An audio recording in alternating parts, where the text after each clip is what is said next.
Hello, everyone. Good morning, good afternoon, good evening. Welcome from wherever you're calling in from. I'll just give people a couple of moments to get into the call before we kick it off.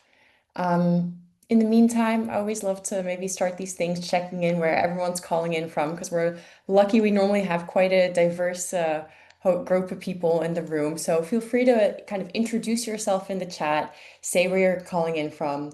I'm Carlotta. I'm calling in from Paris, France today. So let's see what our geographical diversity is. Okay, Berlin is in the house. Welcome, welcome, Kai. And hello, everyone. Welcome as you're entering. Please feel free to just type in the chat where you're calling in from. And we'll get started in a minute or so once once we have maybe a couple more people in the call.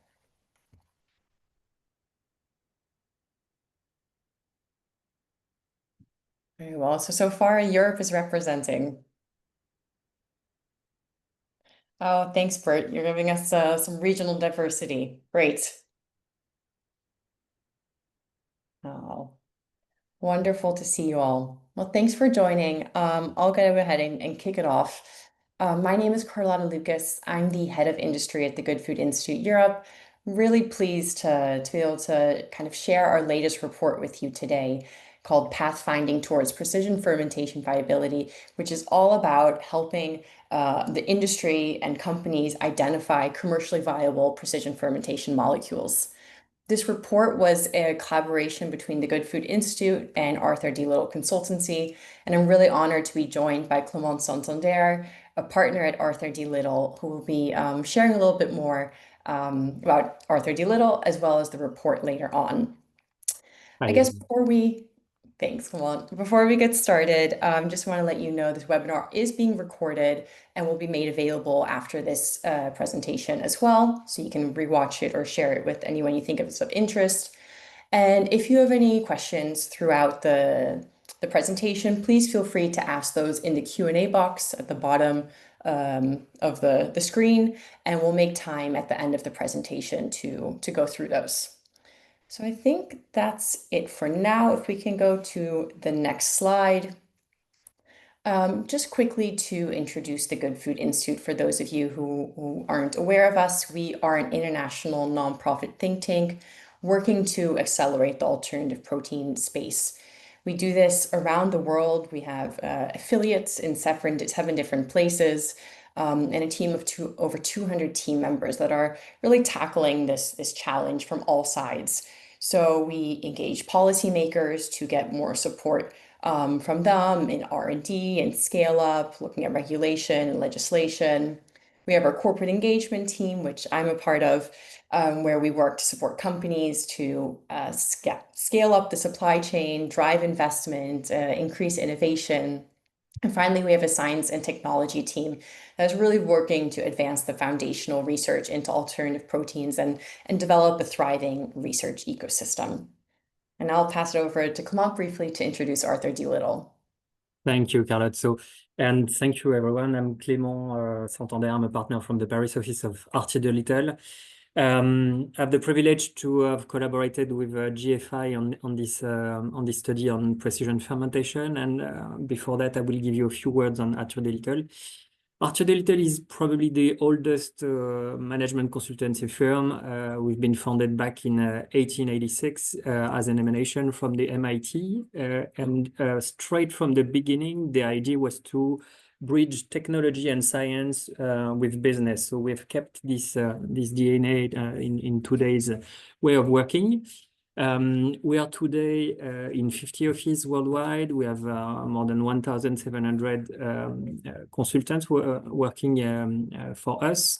And we apply what we call open consulting, which is just the fact that we realize we do not know everything, and similarly to what we learned on precision fermentation by working together with GFI, there's a lot of topics which we are not expert of, so we know how to bring the expert also in our engagement, and that's the 6 million academic and industry experts we can tap into.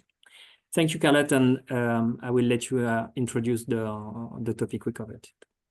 Great. So yeah, just to give a little bit of background about why we decided to do this study. As probably many of us know, precision fermentation has been playing a role in the food system for a long time.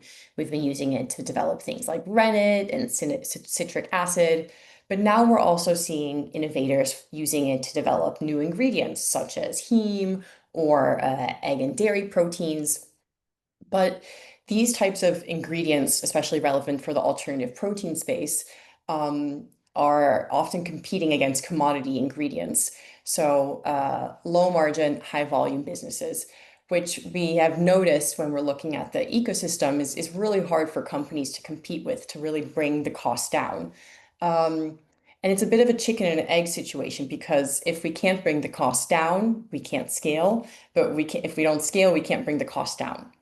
So we thought, okay, are there opportunities to think about kind of potential and market entry points that can serve as stepping stones into really scaling up this sector into commodity ingredients? And that's basically the work we've done with Arthur D. Little. And yeah, we hope this is useful for you and the broader ecosystem to have really a framework to think about, okay, where can we play in the precision fermentation space with ingredients and molecules that are both kind of commercially and technically viable. So with that, Clement, I'll hand it over to you to introduce the study some more. Thank you, Carlette.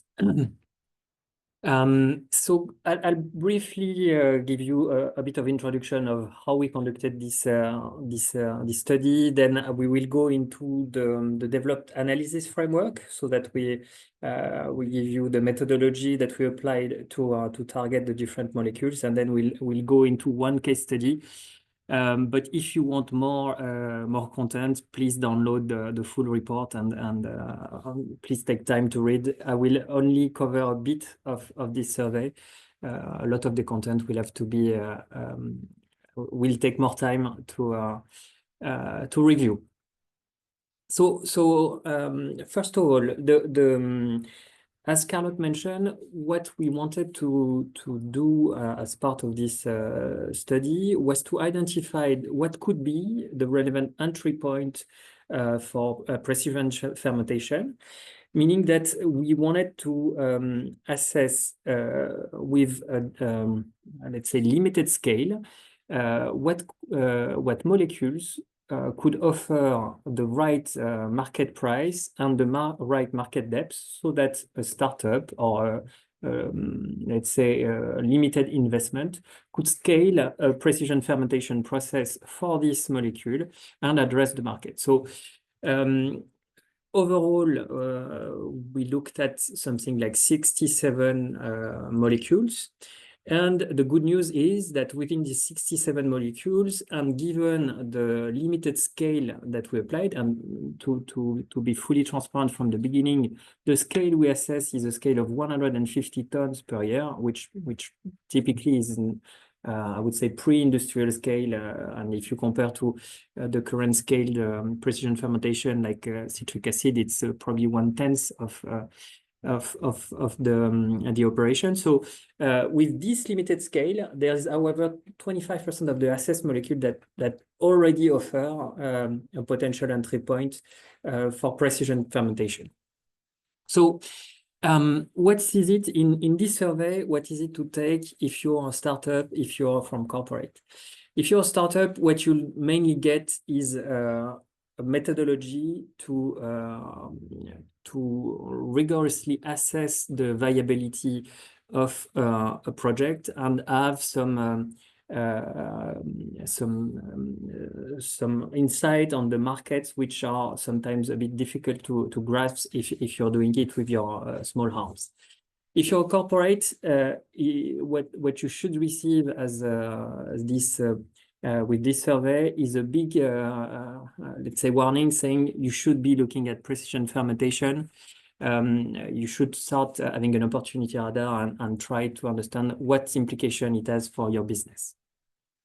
But I'll straight go to the applied methodology, and happy to get your questions in the Q&A box later.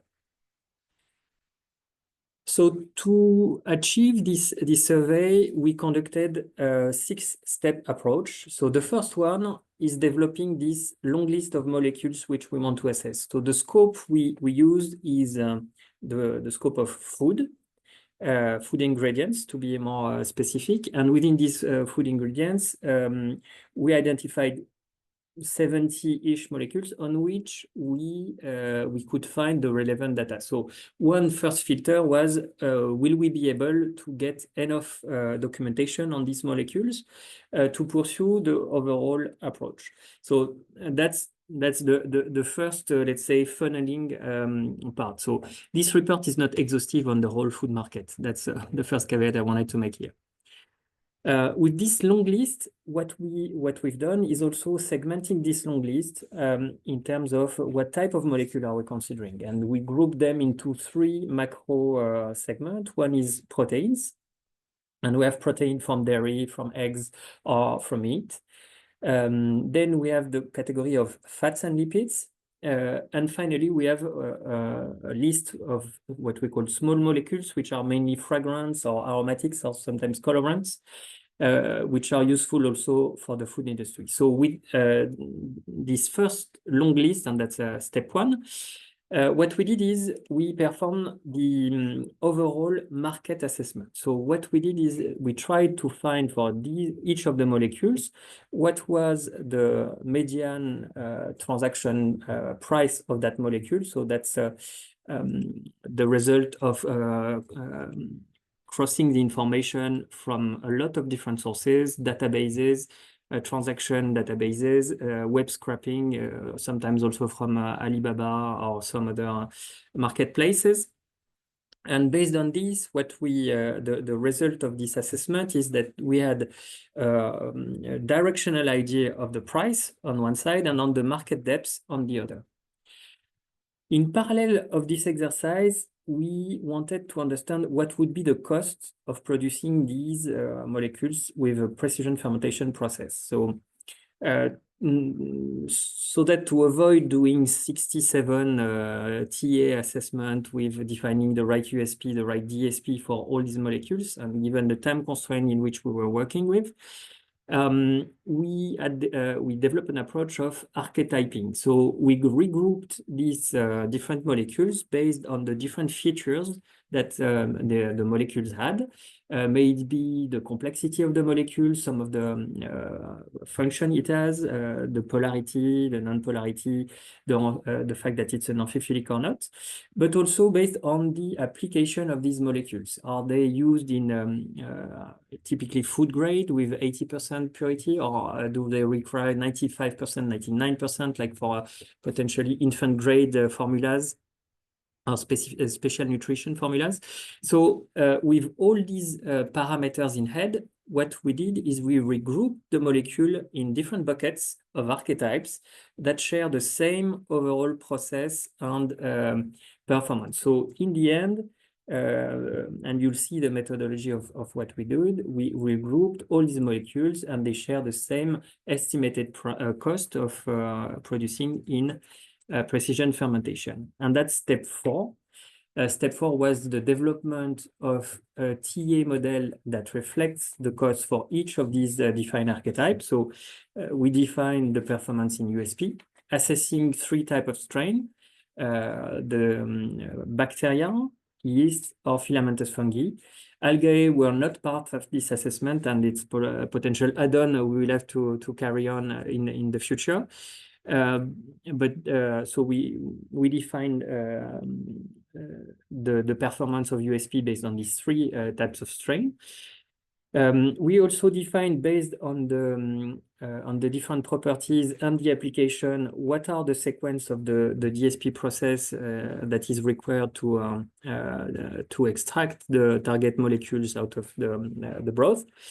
And finally, we moved into step 5, which is now that we have both the price in terms of market price and the cost of producing in precision fermentation, what are the ones that are a potential entry point, meaning that their cost of production with precision fermentation process is lower than the market price.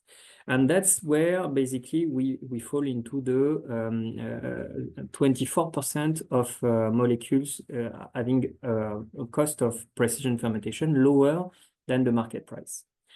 And finally, what we wanted to give also to in this report is a deep dive in saying that potentially not all these molecules are good entry point, and they might where we might fall short is because the molecule is already considered by a lot of different startups, and then there's a lot of projects that are currently ongoing on this specific molecule. That's one way of excluding the molecule.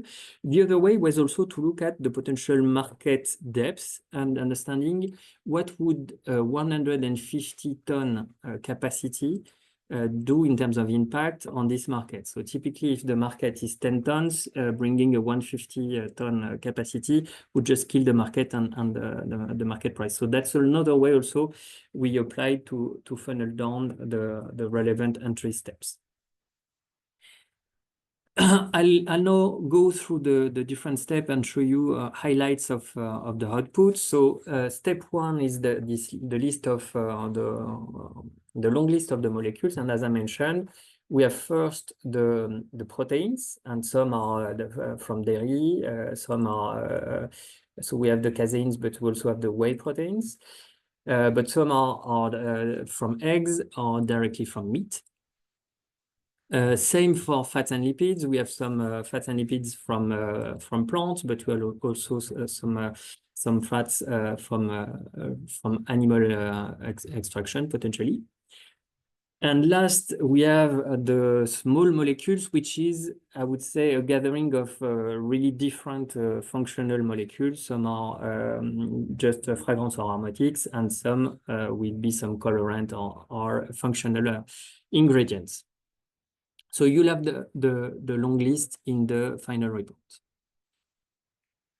So from that list, we move into step two, and step two was about assessing the market price. As I mentioned, this exercise is a bit tricky because most of these, I mean, not most, but a lot of these molecules do not have are not commodities, so they are not publicly traded, and it's really complicated to always get the right information. So the information we pull here is directional. This is not an exact market price. This is to give you the range of order of the different prices, and as you can see, we have prices as low as $2 per kilo and as high as 500 to even higher price per kilo. Same for the market size. We have market size below 100 tons per year, and we have market size above 10,000 metric tons per year. So, sorry, 10 million tons per year. So all this is to say that there's a whole variety of potential candidates that we assessed here. And again, that this is mainly directional information, not it shouldn't be taken as fully accurate. The next step is potentially what was the most iterative process and complex step to perform, and we highly leverage the science team of GFI in this exercise. Idea was to here categorize all the different molecules into relevant buckets. So that's what we called archetypes. These archetypes have to share the same type of performance in USP and the same type of sequence and performance in the downstream process similarly. So that in the end, we do one TEA for this archetype, and we have one estimated cost of production in precision fermentation for this archetype. So here you have the example of archetype P1, which which stands for protein 1. And in this bucket, we found 4 different candidates, so brasein, legmoglobin, monelin, and myoglobin. All these proteins share the same basic feature. So here, these molecules are produced intracellularly. They have a rather low complexity. So of course here there's this 80-20 estimate that we did. Basically we have either low complexity or high complexity. And here the use case is food grade purity, meaning that it does not require a super high purity. So 80% purity is largely enough. So in that specific case, the likely host in terms of a strain would be bacteria and then yeast. That's for the USP. And for bacteria and yeast, and for this archetype, we have we define standard performance level in terms of doubling time, yield on substrate, achievable titer, etc. And similarly for downstream process, we have the same sequence. Here, because it's produced intracellularly, this type of extraction will require the lysis, then centrifugation, microfiltration, ultrafiltration, and drying. So that's the example of archetype P1. To fully understand how we build this archetype and the dimension we looked at, so I already mentioned the base molecular feature. So we looked at 3 different axes. One is it produced intracellularly, extracellularly? Then the second is about the polarity. So is it polar, non-polar, or in between, amphiphilic? And with this, that's for the base molecule. Then what we looked at is also molecular complexity. So that's again where we applied subjective assessment and leveraged the science team of GFI. And finally, we looked at the use case. Is it high purity, low purity?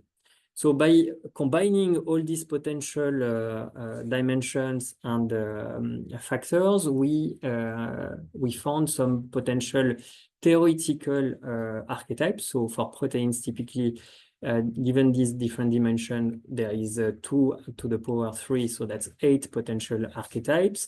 But 2 of these archetypes were not observed, and basically we assessed 6 of the archetypes. Applying this same logic for fat and lipids, we narrowed it down from 24 theoretical archetypes down to 8, and from the 16 in small molecules down to 7. You have the list of all the archetypes and what was retained in terms of configuration for each of these archetypes. You have one example molecule here. I'll go fast, but this is fully detailed in the full report. And basically, we have all the combination for these different archetypes of the potential hosts and of the potential downstream steps.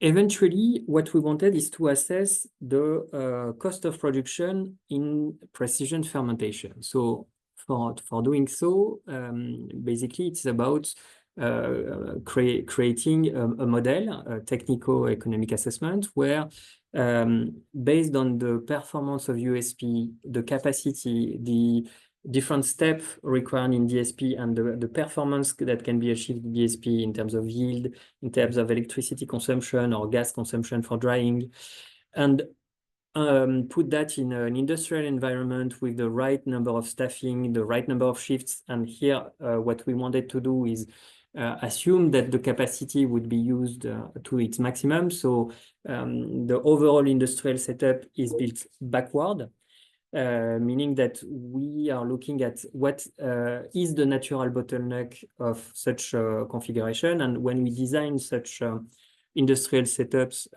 for our clients, we typically look at what is the most capex intensive step. In most of the case here, this would be the drying step, and because it's most of the time a spray drying. So the overall facility is designed backward to saturate the capacity of this spray dryer and and we assume that the capacity was run under 3 shifts. So with these assumptions and with the different performance level that could be achieved, we modeled the different archetypes and estimated what could be the potential landed cost for a precision fermentation process for each of these archetypes. That's step 4. So now that we have both the market price and the precision fermentation estimated cost, we could identify what could be the potential relevant entry point. And here we have an illustration on the right-hand side of a potential archetypes in which you have 5 different molecules with different prices. So the prices would be on the y-axis, and the overall market size on the x-axis. The first molecule A and B are at a price of 98 and 80. And here in this example, we have precision fermentation estimated cost of 60, meaning that the two first molecules could be potential entry points for scaling up a precision fermentation process. Now that leads us to step 6. And step 6 is about, here we have an actual example of an archetype. So we are back to the P1 archetype. So we have the 4 different molecules, monoline being very small in terms of market, so it's just a straight bar here.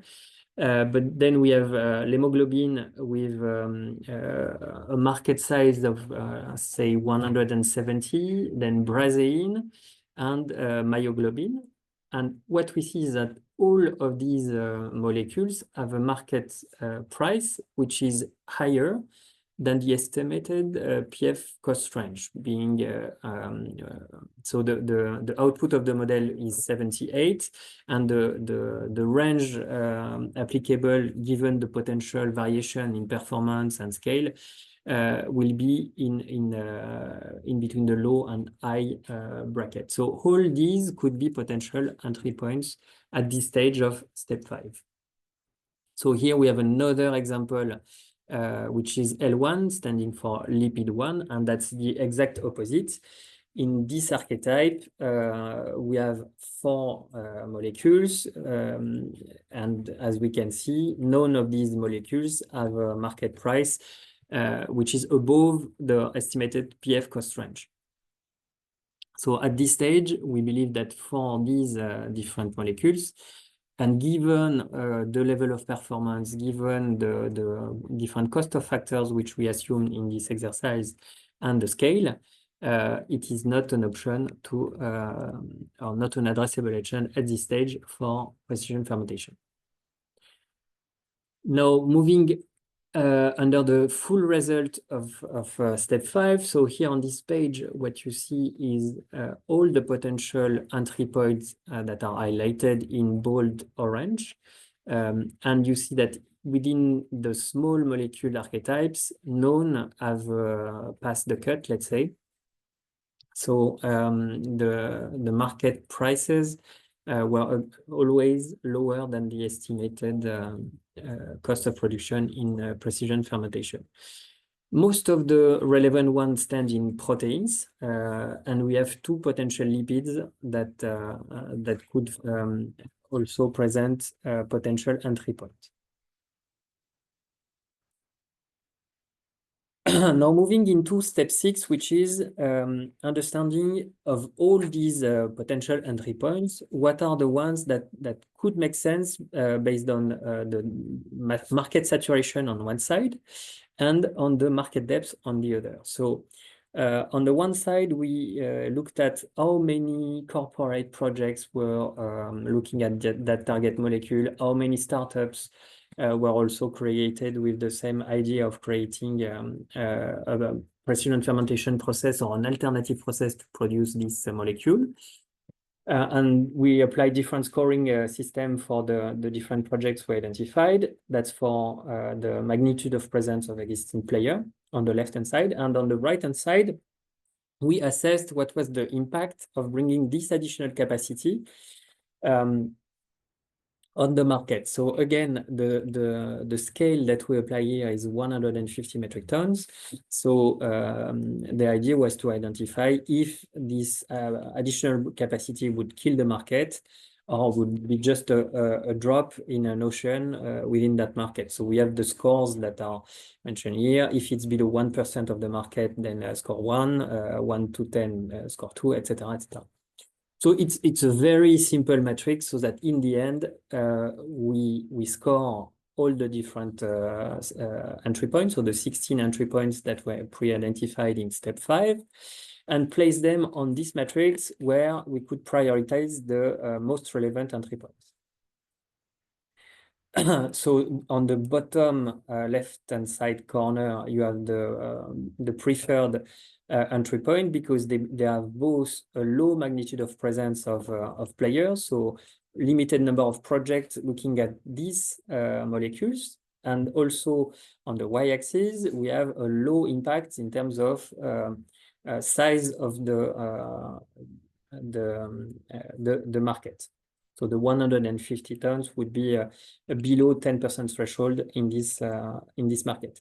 Again, one precision I want to make, I already made a lot of caveats on the market assessment, but I will make one more. The information we grasp on the market are for the traded volumes, meaning that any capacity that is integrated will not be visible for us, so it's not also in the market depth assessment. Meaning that potentially there is a way higher market, but integrated market for these molecules, and that's a limitation of the survey.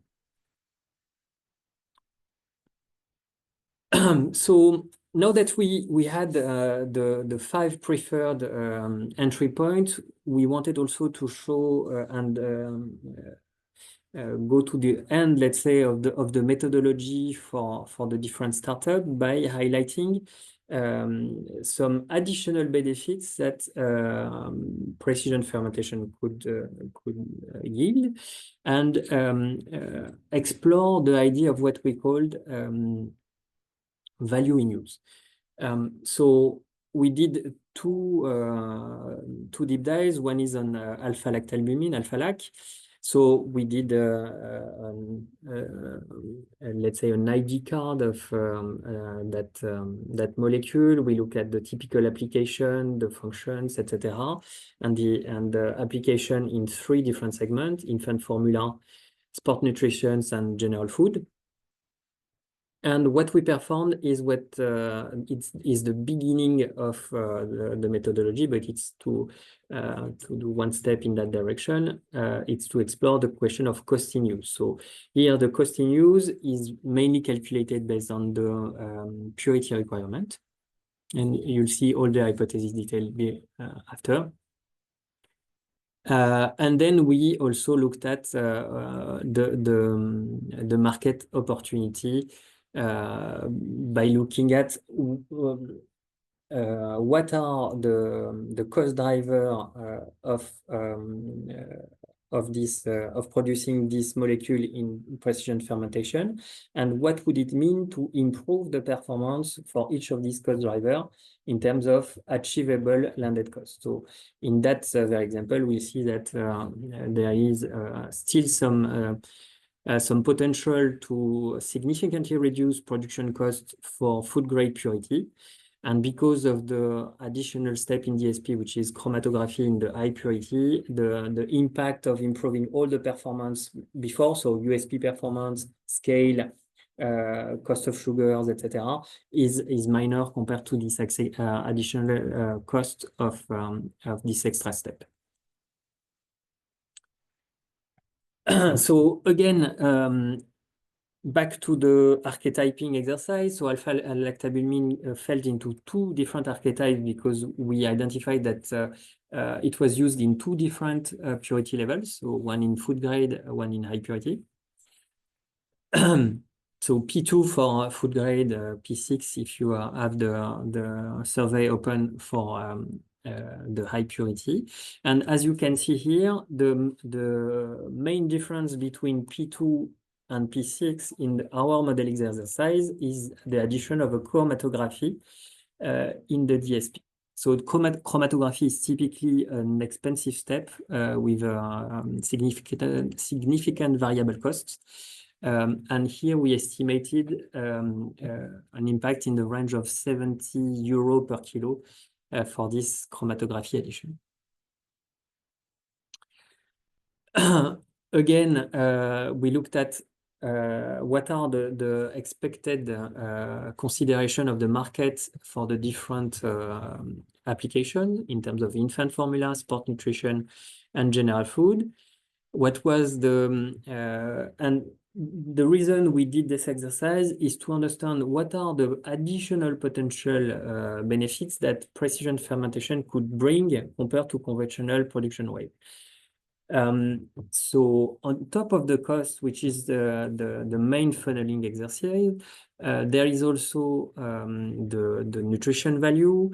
There's the potential additional functional advantage like solubility of the protein, the purity level, and but this was not assessed in this exercise, the carbon footprint of producing this as with a precision fermentation process versus conventional way of production. Again, not assessed here in this assessment, but typical benefit that you would expect from precision fermentation. Here again, you have the details of all the parameters that were used to assess the potential cost, and at the bottom the output in terms of breakdown of unit costs. So $24 per kilo for food grade purity, and $100 per kilo for high purity alpha lactalbumin. The typical, and for those of you who are familiar with precision fermentation, you'll recognize most of the strain KPIs that are that define the performance of a USP process. So typical, so of course the volume of the bioreactor, the yield on substrate, which is the grams of target molecules you get on the grams of carbon you use in the broth, then the cost of substrate in dollars per kilo, and the most obvious and scrutinized one, the titer. So for all these parameters, we either leverage the GFI technical team or use the available documentation or literature on the topic. Same for the DSP. We also here detail what were the retained yields, what were the batch duration in days, and the number of total batch in year, and hence the number of powder you would get per batch. On this page, we look at what is the impact of the different levers on the landed cost. And I will stop after this to open up for questions. But here the idea was to perform a sensitivity analysis on the different parameters that we covered. So the scale, which is the volume, the culture volume, the yield on substrate, the substrate cost, or the titer. So each time we look at here a 50% improvement on the parameter, and summing all the potential effects, we end up in a reduction of the landed cost down to $12 per kilo, which is a very low cost compared to the actual price of this molecule on the market. But again, what is important here to notice is that the titer appears as the most impactful parameter. And one comment I would make is that this is true, but again, the titer has to be looked at holistically. So you can get a super high titer, but sometimes with a very high cost of substrate. So the calculation that has to be done is really holistic. So you need to look at all the parameters together and not try to improve only one parameter because it's the one that is being looked by the financial investor. I will stop here and maybe open up for some questions in the Q&A. Thank you so much, Clement, for your presentation. While we were waiting to see if any questions come in to the Q&A box, just wanted to maybe ask you to share a little bit more about the term and the idea of cost and use. You mentioned it briefly in your presentation that especially for the case studies, you reflected on that. Could you just share exactly what that is and why that's relevant for companies? Yeah, typically. So more than cost in use, what we wanted to highlight is even the value in use. So cost in use is simply for this to get the same result, how much do I pay? So if you're using a powder that is concentrated at 80% versus a one that is concentrated at 95%, which is the case, I think we have one page on this one, sorry, yeah, here. You'll find that the cost in use level, and that's what's highlighted here, are even stressing the already observed cost differential between precision fermentation and the conventional methods. Here, this is the case for two of the observed segments. So for infant formula and for sport nutrition, this is typically the case. While the use in general food with required purity rates that are of 60%, so quite low, is a bit lowering the benefits of precision fermentation. But in the case of sports nutrition and infant formula, the notion of cost in use is even stressing the value of switching to precision fermentation. Now, that's only one part of the equation, and we did not have the time to fully cover the topic of value in use, but there is additional properties that you can bring to your molecule applying a precision fermentation process, like the fact that is potentially allergen free. So this is also something that has some value for some customer segments. The fact that the molecule could resist to heat or could be more soluble. So in the process of blending or in the final product production process, this could have some implications, meaning that you could lower some of the costs. And again, that's a question of cost in use or value in use that matters for the final producer or consumer. Very clear, thank you. Then maybe I'll ask just one kind of summarizing question before we wrap up, as long as if there's no other questions that come in. If you had to give kind of one key takeaway or recommendation to companies already in the precision fermentation space or wanting to get in the precision fermentation space based on this report, what would you say what would be the key takeaway? The key takeaway for those who are already in that space, I would say, is think in terms of ecosystem. There is a lot of things happening in this ecosystem, and you need to benefit from the other. So try not to reinvent the wheel. Use the strains that are some companies are investing loads of funds in engineering strains. So let's use what's available. Some are investing in developing new market applications. So really, again, think in terms of ecosystems. That would be my first recommendation. Second recommendation is do not try to scale something aiming at commodity price from the beginning, but try to get first something that is meaningful in terms of price versus cost of production, and then scale it. So again, apply this archetype logic, start by the most interesting molecules, and then potentially improve your strain, improve the performance of your overall process, and scale it to the right level so that you can access more the deeper markets.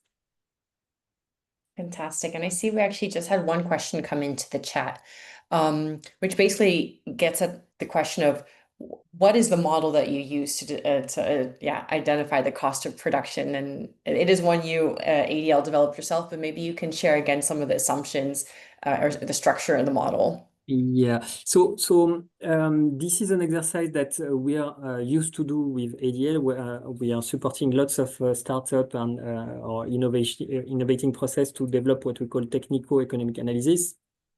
So the idea is to really understand the process, map it, understand the different steps, and perform a costing model so that in the end, we have an estimate of, given the level of performance that is demonstrated, given the scale that is being assessed, what is the cost of production.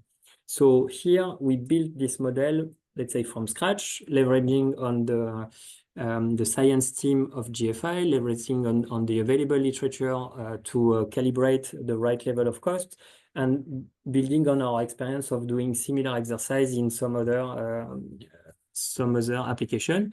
Typically for food, the Paris team is used to work in the food tech, and we've covered lots of TA exercise in cultivated meat, in vertical farming, in plant-based extraction or insect proteins. So again, it's most of the time a question of understanding what are the USP steps, what are the performance of the physiological performance and industrial performance, and what is on the other side, the achievable performance in extraction or purification in the DSP. Great. Well, I think that nicely rounds up today's talk. Clement, thank you so much once again for your presentation. Really appreciate it. And thank you to everyone who dialed in today and listened. As I shared at the beginning, we'll be sharing the recording with you afterwards. So please feel free to, take a look again, share it around, and reach back out if you have any questions or comments. We'd always love to hear from you and what you think. And you can reach out to us at europe@gfi.org. And for that, wish you a wonderful rest of the day. Thank you. Thank you, Carlotte, for this opportunity. Bye-bye.